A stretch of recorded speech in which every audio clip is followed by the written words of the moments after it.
ప్రతి ఒక్క బిడ్డను మీరు అంగీకరించండి. ప్రతి బిడ్డను మీరు ఆశీర్వదించండి. వినగల చెవులు, గ్రహించగల హృదయము, మెడ వంచే తల వంచే మనస్సు ప్రతి బిడ్డకి దయచేయండి. యేసు నామములో అడుగుచున్నాం పరమ తండ్రి, ఆమేన్. ప్రభునందు ప్రియులరా, చదువుబడిన వాక్య భాగాన్ని మనం మరొకసారి నేను చదువుతున్నాను.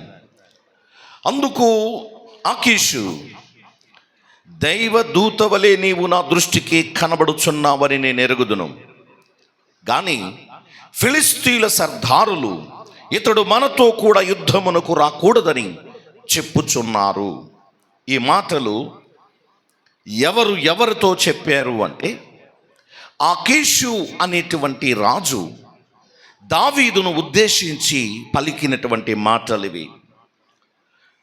ప్రియులారా, ఆకీషు ఎవరు అంటే ఫిలిస్తీయుల యొక్క రాజు. దేవుని బిడ్డలారా, మరి దావీదు ఎవరు అంటే, దావీదు మనందరికి తెలిసినట్లుగా అతడు ఇశ్రాయేలీయుడు. గమనించండి, ఫిలిస్తీయుల యొక్క రాజు ఆకీషు దావీదుతో ఈ మాట పలికాడు.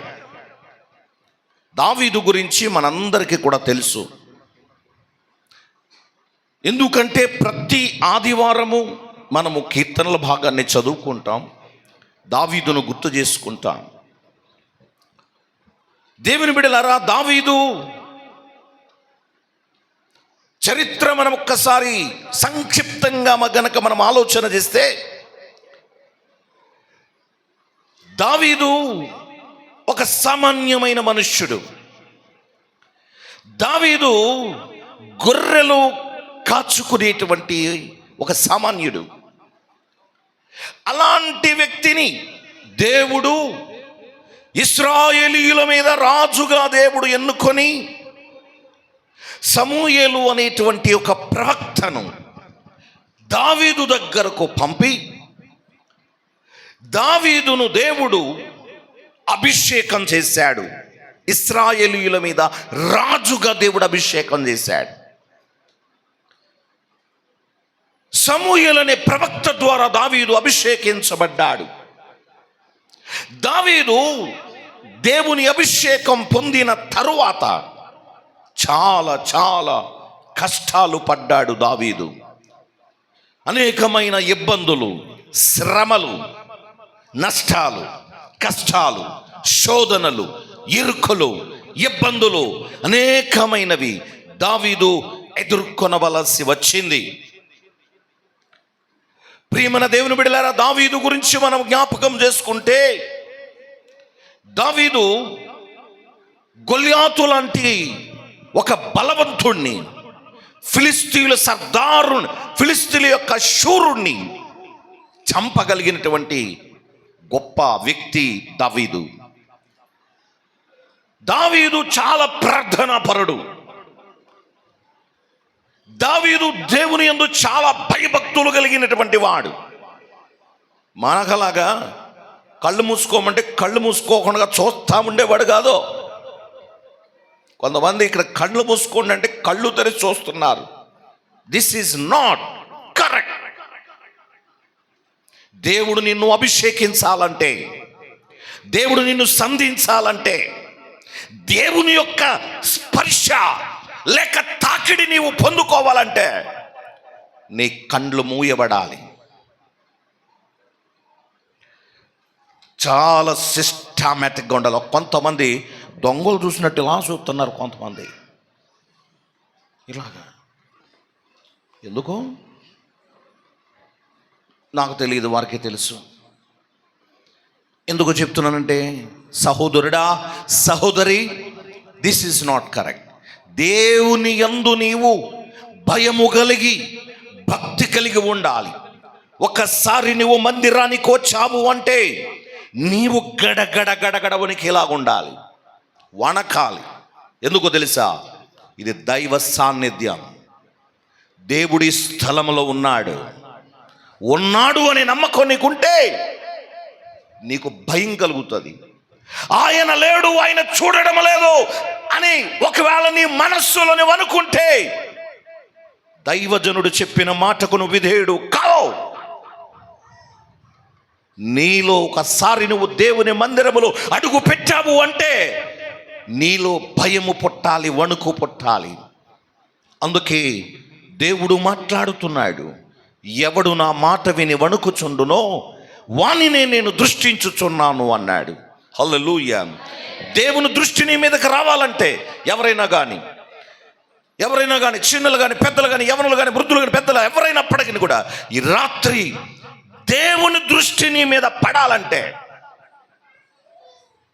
దేవుడు దృష్టి నీ మీద పడితే మామూలుగా ఉండదు తెలుసా. ఇప్పుడు ఎమ్మెల్యే గారు లేకపోతే ఒక సీఎం గారు ఈ రోడ్డు అంటే వెళ్తున్నారు అనుకోండి, ఆయన వచ్చి ఫలానా వ్యక్తిని పిలవండి అన్నాడు అనుకో, అంటే ఆ వ్యక్తికి ఏదో చేయటానికే కదా, ఆ వ్యక్తితో ఏదో మాట్లాడాలనే కదా, ఆ బిడ్డకు ఏదో మేలు చెయ్యాలనే కదా. అంటే అక్కడ అతని లైఫ్ ఏమవుద్దంటే టర్నింగ్ పాయింట్. సో నీ జీవితంలో కూడా నీవు కూడా ఓ టర్నింగ్ పాయింట్ అనేటువంటి స్థితికి నీవు రావాలి అంటే, దేవుడు నిన్ను దృష్టించాలంటే ఖచ్చితంగా నీవు కళ్ళు మూసుకోవాలి ప్రార్థన చేసినప్పుడు. దేవునికి స్తోత్రం. హల్లెలూయా, హల్లెలూయా. దావీదు చాలా భయభక్తులు కలిగిన వాడు.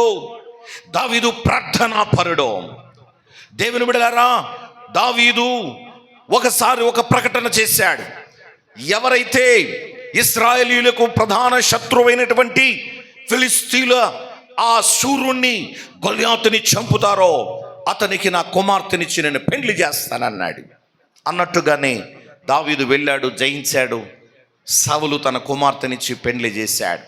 అప్పటి నుండి దావీదు సౌలు గారి యొక్క ఆస్థానంలో ఉంటూ ఉన్నాడు. రాజుగారికి ఒక సౌలు గారికి ఒక అల్లుడుగా ఉన్నాడు, అల్లుడుగా మారిపోయాడు. దేవుని బిడ్డలారా, దావీదు సౌలు యొక్క ఆస్థానంలో ఉంటూ చాలా పరిచర్య చేస్తూ ఉన్నాడు. ఒక సైన్యాధికారిగా కూడా పనిచేశాడు, సైన్యానికి అధికారిగా. ప్రియ దేవుని బిడ్డలారా, కొన్నిసార్లు దావీదుకు ఉన్నటువంటి వరాలు, టాలెంట్స్ ఏంటంటే, సౌలు ఒకవేళ కొన్నిసార్లు ఈ సౌలు అనేటువంటి రాజుకి కొన్నిసార్లు దురాత్మ శక్తుల చేత అతడు ఆవరింపబడుతూ ఉండేవాడు. దయ్యపు శక్తులు వచ్చి అతన్ని ఆవరిస్తూ ఉండేవి. అలాంటి సమయంలో దావీదు దేవుడు తనకిచ్చినటువంటి తలాంతు ఏదైతే ఉందో, తనకి సితారా వాయించేటువంటి తలాంతు ఉంది. ఆ సితారా తీసుకొని ప్రియమైన వారలారా, అతడు సితారా వాయిస్తూ ఉంటే, అతడు ప్రార్థన చేస్తూ ఉంటే అభిషేకం, పరిశుద్ధాత్మ అభిషేకం పరలోకము నుండి ఆ స్థలములోనికి దిగి వస్తోంది. సౌలులో ఉన్నటువంటి దుష్ట శక్తులు బయటకు వెళ్ళిపోతా ఉండేవి. చేతులెత్తి గట్టిగా స్తోత్రం చెప్దాం. హల్లెలూయా, హల్లెలూయా, హల్లెలూయా. కాబట్టి దావీదు చాలా ప్రార్థనాపరుడుగా ఉన్నాడు, దేవుని యందు చాలా భయభక్తులుగా ఉన్నాడు. ఇలాంటి పరిస్థితులలో దావీదు గొలియాతుని చంపిన తర్వాత ఇశ్రాయేలీయులందరూ కూడా ఏమన్నారంటే, దావీదు 10,000 కొలది, సౌలు 1,000 కొలది అని కేకలు వేశారు. స్తోత్రాలు, ఏమంటారు, జయాలు చెప్తూ వచ్చారు. దావీదు 10,000 కొలది, సౌలు 1,000 కొలది అన్నారు. ఇక చూడండి ప్రియులరా, ఎప్పుడైతే ఇశ్రాయేలీయులు ఈ కేకలు వేయటం సౌలు విన్నాడో అప్పుడు సౌలుకి ఒకలాంటి ఈర్ష్య వచ్చింది. ఎందుకంటే దావీదు ఎవరండి? దావీదు ఆఫ్టర్ ఒక గొర్రెల కాపరి. కానీ సౌలు సింహాసనం మీద కూర్చుండేటువంటి మహారాజు. ఈ సౌలు రాజుగా ఉన్నాడు, దావీదు ఒక సామాన్యుడిగా ఉన్నాడు. అలాంటి సమయంలో మరి ఎంతైనా సౌలు ఈ మాట విన్న తర్వాత, అరే నేను రాజుగారిని కదా, అసలు నాకు 10,000 దావీదుకు 1,000 కొలది అంటే బాగుండేది. కానీ ఇక్కడ ఇశ్రాయేలీలు సౌలుకు 1000 కొలది, దావీదుకు 10,000 కొలది అని అక్కడ ఆ జయాలు చెప్తుంటే, నాకు తక్కువ, నేను రాజునయ్యుండి అంటే అది ఒక ఇన్సల్ట్గా ఫీల్ అయ్యాడు, ఒక అవమానంగా ఫీల్ అయ్యాడు, అది చాలా సిగ్గుచేటుగా ఫీల్ అయ్యాడు సౌలు. ఫీల్ అయ్యి ఆ రోజు నుంచి దావీదు మీద కక్ష కట్టాడు, దావీదును చంపటానికి ప్రయత్నం చేస్తున్నాడు. ఆ రోజు నుంచి దావీదును ఎలాగైనా సరే నేను భూమి మీద నుండి హతమార్చాలి, దావీదును భూమి మీద నుండి లేకుండా చేయాలి అని చెప్పి కక్ష పెంచుకున్నాడు. ఆ రోజు నుంచి దావీదును చంపటానికి ఎన్నో శతవిధాల ప్రయత్నం చేస్తూ వచ్చాడు. ప్రియమైన వారలారా, దావీదైతే సౌలు తన్ను చంపుతున్నాడని చెప్పి దావీదు సౌలు తన్ను చంపుతున్నాడని చెప్పి ప్రియులరా పారిపోవటానికి ప్రయత్నం చేస్తూ వచ్చాడు. పారిపోతున్నాడు ఒక చోట నుండి మరో చోటకి, ఒక గ్రామము నుండి మరో గ్రామానికి, ఒక ఊరు నుండి మరొక ఊరికి. ప్రియమైన వారలారా, కొండల్లోనికి, లోయల్లోనికి, మెట్టల్లోనికి, పర్వతాల మీదకి ఎక్కడ అవకాశం ఉంటే అక్కడ పారిపోతూనే ఉన్నాడు. వెనకాల సౌలు తరుముకొస్తూనే ఉన్నాడు, దావీదు పారిపోతూనే ఉన్నాడు. ఇతడు దేశములో ఎక్కడ దాక్కున్నా దావీదు, సౌలు అతన్ని పట్టుకోగలడు. ఇది గ్రహించినటువంటి దావీదు ఒక రోజున ఏం చేశాడు తెలుసా? ఇక లాభం లేదు, నేను ఈ దేశంలో ఉంటే ఎలాగైనా కానీ ఈ సౌలు నన్ను పట్టుకుని చంపేసేలాగా ఉన్నాడు, నా జీవితం ఇక్కడ అంతమైపోతుంది, కాబట్టి నేను ఒక పని చేస్తానని చెప్పి ఈ దావీదు ఏం చేశాడంటే ఆ దేశాన్ని విడిచిపెట్టి, తన దేశాన్ని, ఇశ్రాయేలు దేశాన్ని విడిచిపెట్టి, ప్రియమైన వారలారా ఎక్కడికి వెళ్ళాడు అంటే ఆ ఫిలిస్తీయుల దేశానికి పారిపోయాడు. అంటే దేశాన్ని విడిచి పరాయి దేశానికి పారిపోయాడు అన్నమాట. పరాయి దేశానికి వెళ్తే ఇక సౌలు నన్ను తరమలేడుగా, సౌలు నా దగ్గరికి రాలేడుగా, కాబట్టి ఇప్పుడు నాకు ఎంతో కొంత ధైర్యం ఉంటుందని చెప్పి దావీదు ఒక నిర్ణయం చేసుకున్నాడు. దేశాన్ని విడిచి పారిపోయాడు, ఫిలిస్తీయుల దేశానికి వెళ్ళిపోయి అక్కడ ఆకీషు అనేటువంటి ఆ రాజు దగ్గర చేరాడు. ఆకీషుతో మాట్లాడాడు. ఆకీషు, దావీదు ఇద్దరికి మాట కలిసింది. ఇద్దరి ఆలోచనలు కలిశాయి, ఇద్దరి తలంపులు కలిశాయి, ఇద్దరి చేతలు కలిశాయి. ఆకీషు దావీదును చాలా ప్రేమతో తన ఆస్థానంలోనికి లేక తన రాజ్యంలో చేర్చుకున్నాడు. ఆకీషు దగ్గరనే దావీదు ఉండటం ప్రారంభించాడు. దావీదు ఎప్పుడైతే ఆకీషు దగ్గరికి వచ్చాడో, ఆకీషు దగ్గర ఉన్నప్పటి నుండి కూడా అతడు చాలా చాలా చాలా నమ్మకంగా పనిచేస్తూ ఉన్నాడు. దావీదు ఆకీషు దగ్గర చాలా నమ్మకంగా పనిచేస్తున్నాడు. మీలో ఎంతమంది నమ్మకస్తులు ఉన్నారో నాకు తెలియదు, నమ్మకంగా పనిచేసే వాళ్ళు ఎంతమంది ఉన్నారో నాకు తెలియదు. దేవుని ఎడల మనం ఎక్కడ నమ్మకంగా ఉండాలో తెలుసా? దేవునికి నమ్మకంగా ఉండాలి. రెండవది దైవజనునికి నమ్మకంగా ఉండాలి. మూడవది సంఘానికి నమ్మకంగా ఉండాలి. ఈ మూడు చాలా ప్రాముఖ్యమైనవండి. దేవునికి మహిమ కలుగును గాక. దావీదు నమ్మకమైన వ్యక్తిగా జీవిస్తూ ఉన్నాడు. అలా నమ్మకముగా అతడు జీవిస్తూ ఉండగా ఒక రోజున దాదాపుగా సంవత్సరం మీద 4 నెలలు, సంవత్సరం మీద 4 నెలలు ఆకీషు దగ్గరే ఉండిపోయాడు. అంటే 16 నెలలు తన దేశాన్ని, తన యొక్క గ్రామాన్ని, తన బంధువులను అందరినీ వదిలేసి అతనితో పాటు అతని స్నేహితులు ఎవరైతే ఉన్నారో 600 మంది, వీళ్ళందరూ కూడా, దావీదు ఒక్కడే కాదు, దావీదుతో పాటు దావీదు స్నేహితులు కూడా, దావీదు ఎక్కడికి వెళ్తే అక్కడికి ఆ స్నేహితులు వెళ్తూనే ఉన్నారు. దాదాపుగా ఆకీషు దగ్గర 16 నెలలు అక్కడే ఉండిపోయారు. దేవుని బిడ్డలారా, ఒక రోజున ఏమైందంటే వీరు చాలా కలిసి మెలిసి ఐక్యతగా ఉంటున్నారు, నమ్మకంగా ఉంటున్నారు. ఒక రోజున ఫిలిస్తీయులకు, దేవుని బిడ్డలారా, ఇశ్రాయేలీయులతో యుద్ధము సంభవించింది. ఫిలిస్తీయులకు ఇశ్రాయేలీయులతో యుద్ధం వచ్చింది. యుద్ధం చేయాల్సిన పరిస్థితులలో ఆకీషు బయలుదేరి, ప్రియమైన వారలారా, తన సైన్యాన్ని తీసుకుని సిద్ధపడతా ఉన్నాడు. ఆ సమయంలో దావీదు ఆకీషు దగ్గరకు వచ్చి, ఆకీషు, ఇదిగో మీరందరూ కూడా యుద్ధానికి సిద్ధపడుతున్నారు కదా, మీతో పాటు నేను కూడా వస్తాను. మీతో పాటు నేను కూడా యుద్ధం చేస్తాను. మీతో పాటు నేను కూడా పోరాడతాను. మీతో పాటు నేను కూడా శత్రువులను నేను ఓడిస్తాను అని అన్నప్పుడు ఆకీష్ అన్నాడు, దావీదా, ఓకే, నాకు ఇష్టమే నువ్వు రావడం, నాకు కూడా రావడం, మాతో రావడం నాకు సమ్మతమే, నాకు బాగానే ఉంది, అంగీకారంగా ఉంది, ఎందుకంటే నువ్వు నాతో మంచిగా ఉంటున్నావు కనుక. కానీ నేను ఒక్కడనే కాదుగా యుద్ధానికి వెళ్ళేది, నాతో పాటు ఇంకా చాలామంది సర్దారులు ఉన్నారు, కాబట్టి వారి మాట ఏంటో నేను తెలుసుకుంటాను అని చెప్పి సర్దారుల దగ్గరికి వెళ్ళి వారితో, దావీదు మనతో కూడా యుద్ధానికి వస్తానంటున్నాడు, మరి మీరేమంటారు అని అడిగాడు. అప్పుడు ఫిలిస్తీయుల సర్దారులు ఏమన్నారంటే, అతడు మనతో రావడానికి వీలు లేదు, నీకిష్టముగా ఉందేమో అతడు రావడం, కానీ మాకిష్టం లేదు. ఎందుకో తెలుసా, మనం వెళ్ళేది ఇశ్రాయేలీయుల మీద యుద్ధానికి వెళ్తున్నాం. మనమెవరో ఫిలిస్తీయులు, దావీదెవడో ఇశ్రాయేలీయుడు.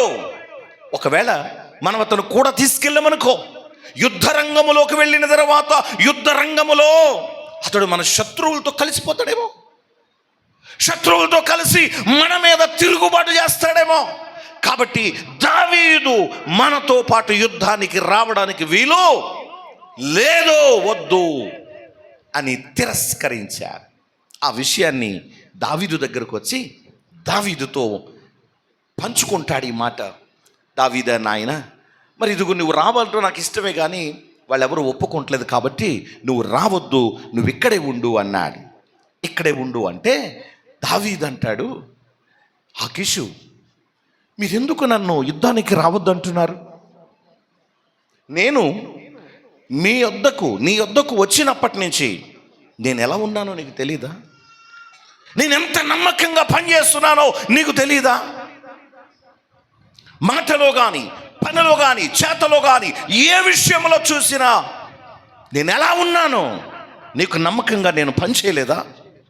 ఎందుకు నన్ను రావద్దంటున్నావు అంటే, అప్పుడు దావీదుతో ఆకీషు అనే రాజు ఈ మాట పలుకుతున్నాడు.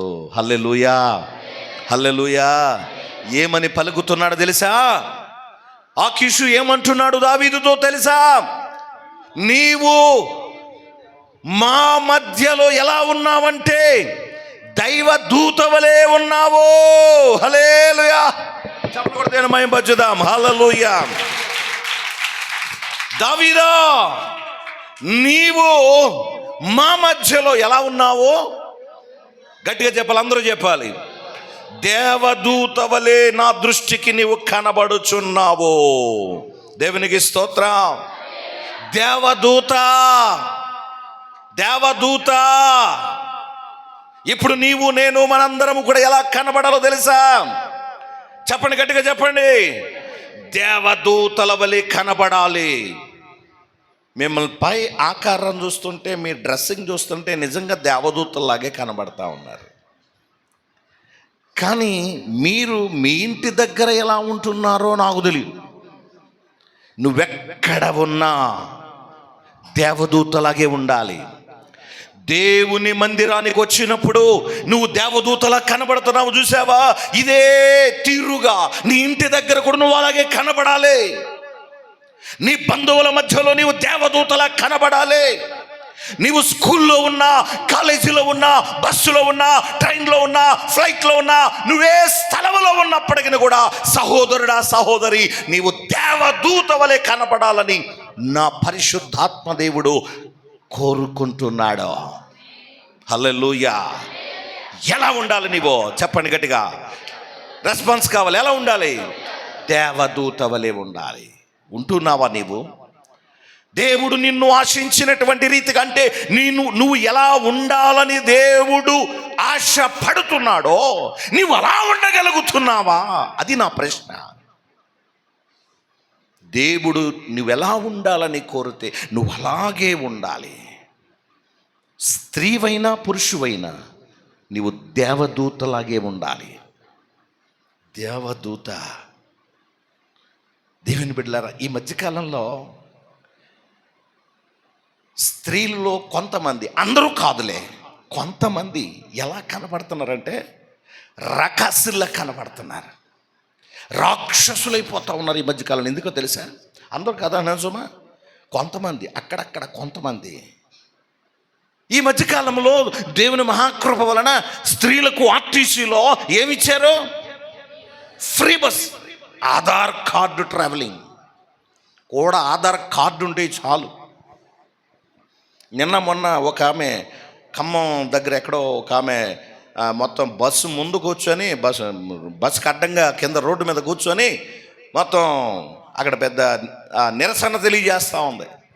ఏంటి అంటే ఆ డీలక్స్ బస్సులో కూడా ఆధార్ కార్డు పనిచేయాలని.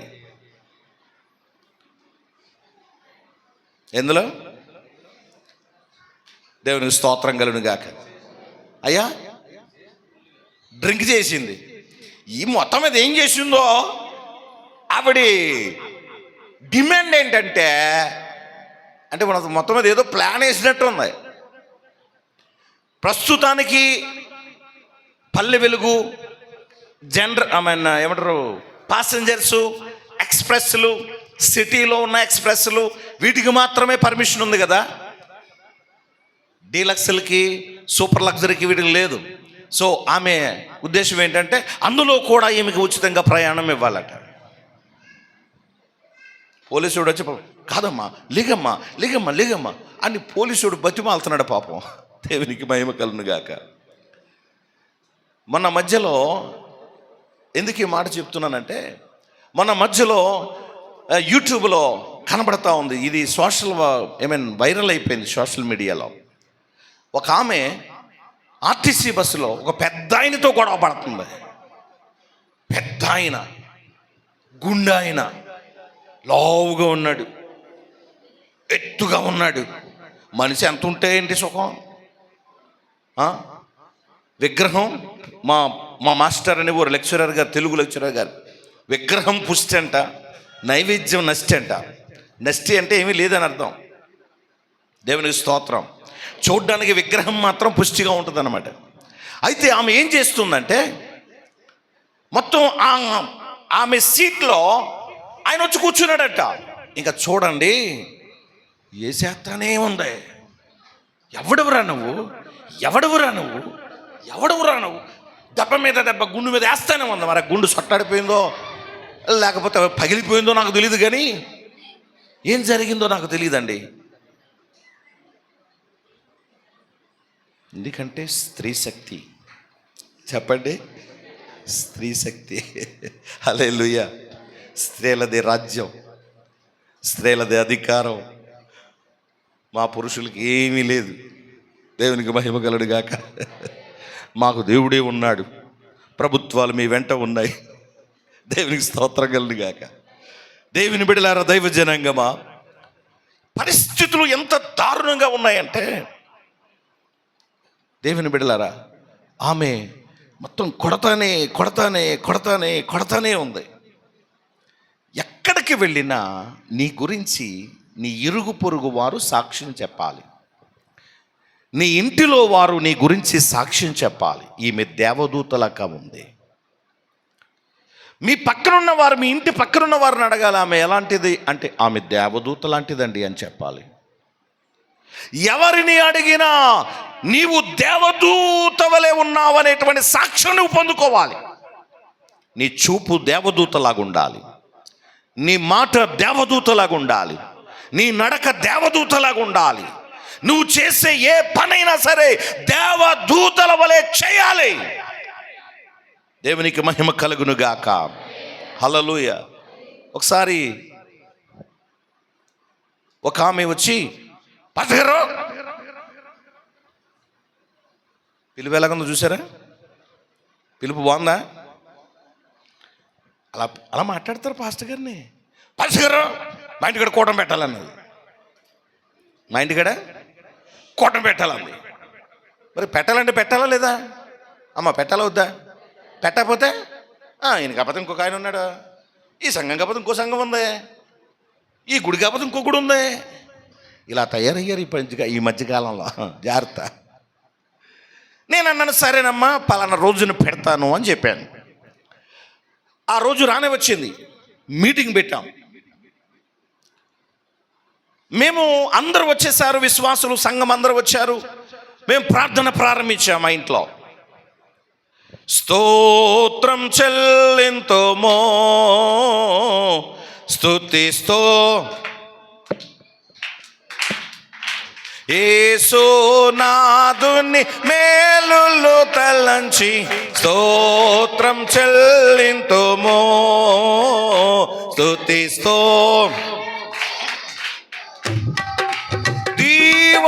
దీవారాత్రములు గట్టిగా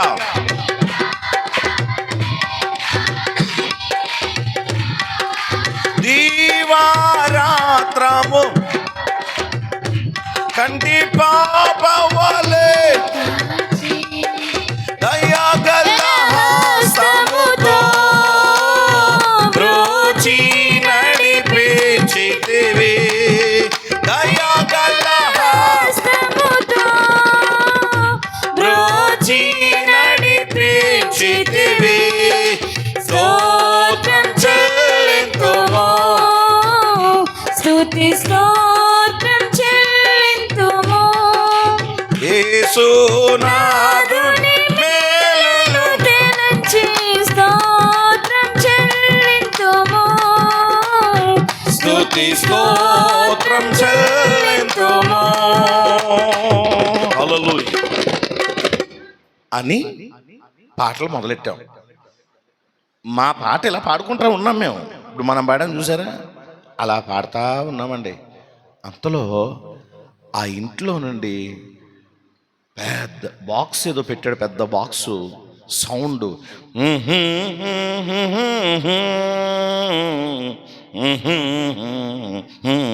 పలకూడదు కాబట్టి నేను రాగం తీస్తున్నాను అనమాట.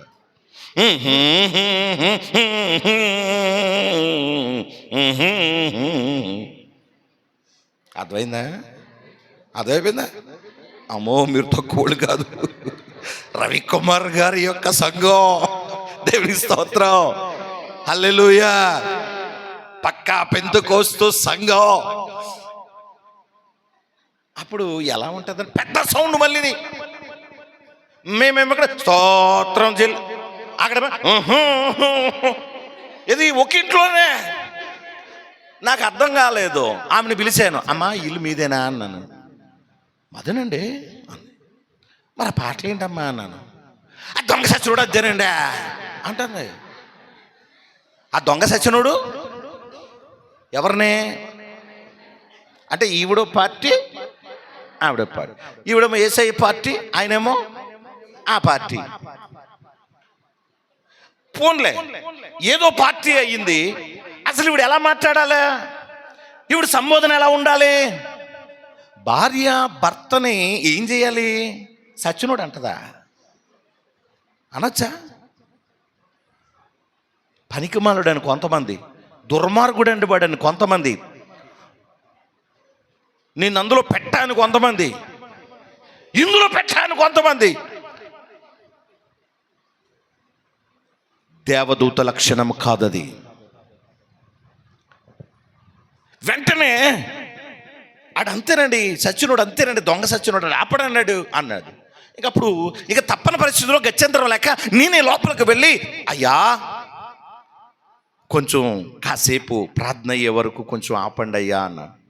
ఆపండి అయ్యా అంటే ఆయన అంటాడు, మీది మీదే మాదే, మీది మీదే. ఆ సమాధానం కూడా కొంతమందికి చెప్పడం కరెక్ట్గా రాదు, పలకటం. మీది మీదే మాదే అన్నాడు. అంటే అలా కదండి, కాసేపు కొంచెం ఆపండి, మాకు డిస్టర్బెన్స్గా ఉంది, మా మాటలు వినపట్లేదు, మా పాటలు వినపట్లేదు అని అంటే అప్పుడు ఆయన అంటాడు, మొత్తం మీద ఏదో ఒక విధంగా నచ్చజెప్పి ఆపేసామండి.